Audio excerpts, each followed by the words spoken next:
Hey guys! In today's video, I'm gonna share with you how I normally paint a base pattern for my paper quilling art. This has been a requested video, so I finally got the chance to do it.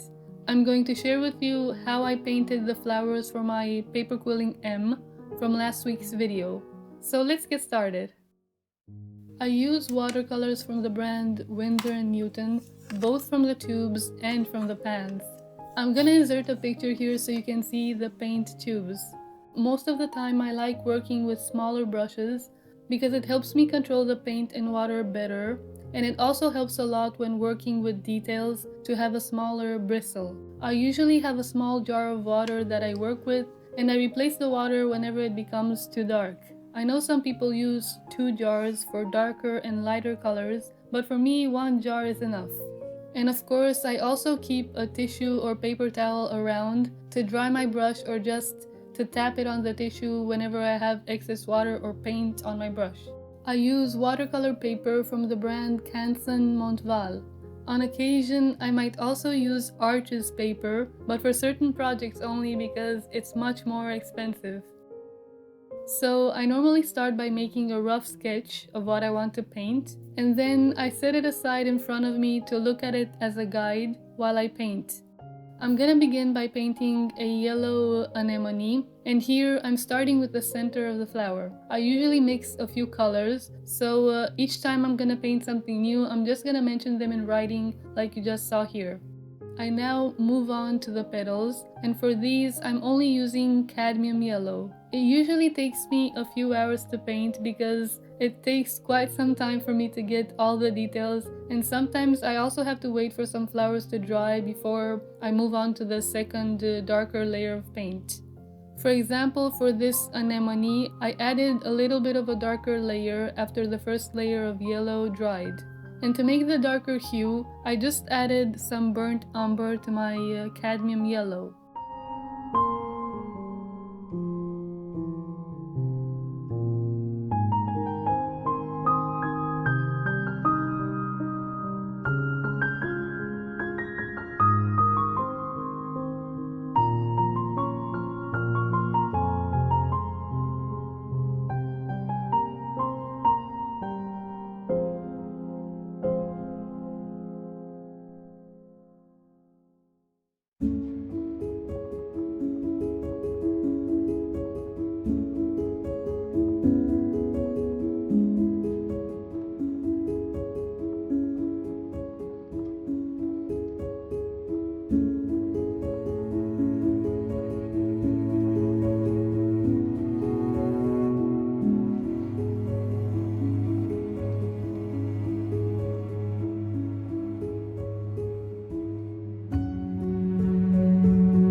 Here, I'm moving on to making the stems. I was inspired to make some of my flowers from a book with wildflowers that I recently bought, which comes in very handy when you're out of flower ideas.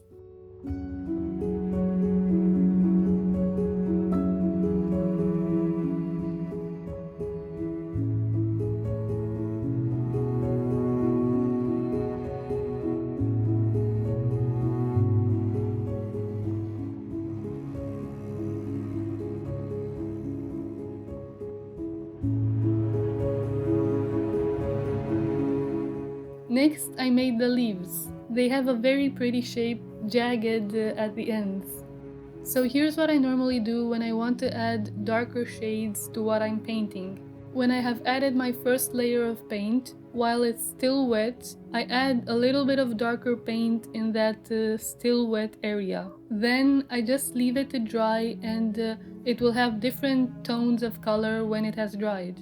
Or I just let the whole thing I'm painting to dry, and then I add a new layer of darker paint over the first layer that is dry. You're gonna see this more in just a little bit when I'll be painting the bluewood anemone and the poppy leaves and the pink flowers.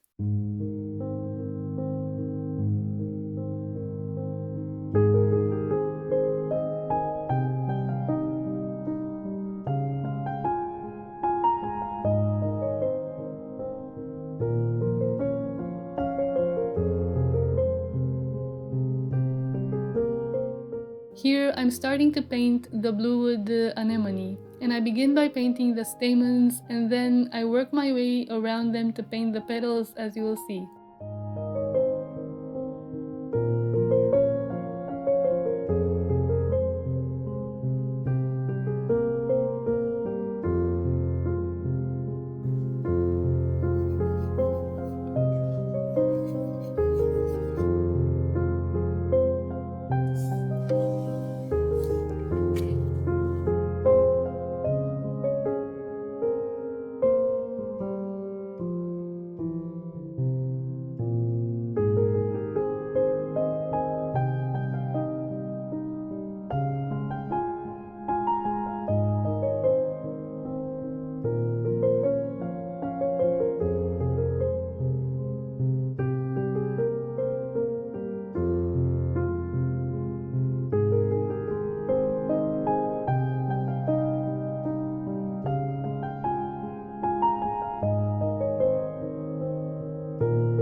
After I finish painting the petals, I will add a little bit of a darker hue just to give them more contrast and depth.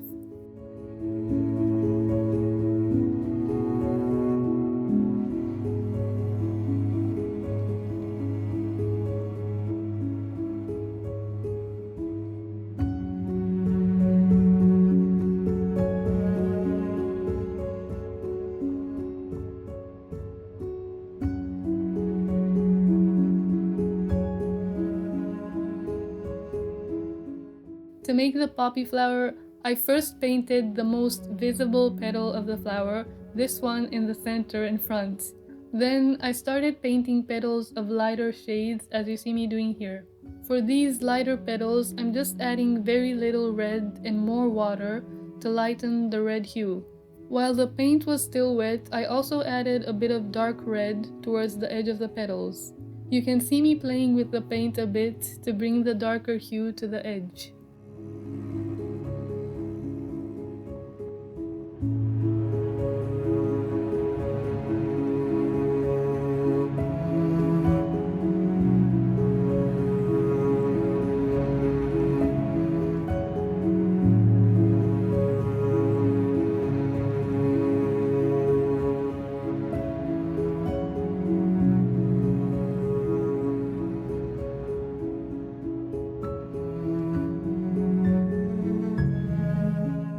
For the poppy leaves, I'm just painting some narrow wavy lines, sort of like narrow stipples in some areas.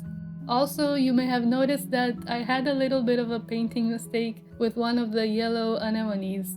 But it was still okay because after adding paper quilling on top, the eyes of the viewer become more concentrated on the entire composition, and this small painting mistake is not really evident anymore. It just becomes part of the composition.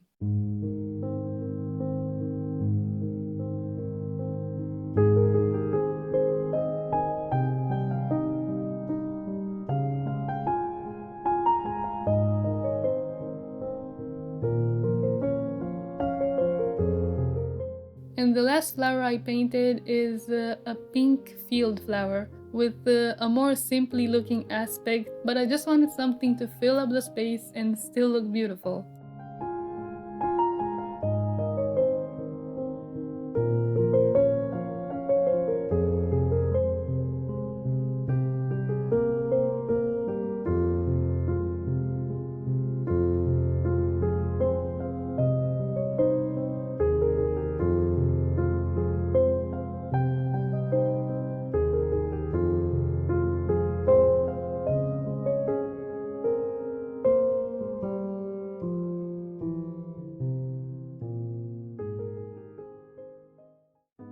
Thank you very much for watching, guys. I hope this tutorial was helpful for those of you who have recently asked me how I do my painting. Have a wonderful rest of the week and see you next time!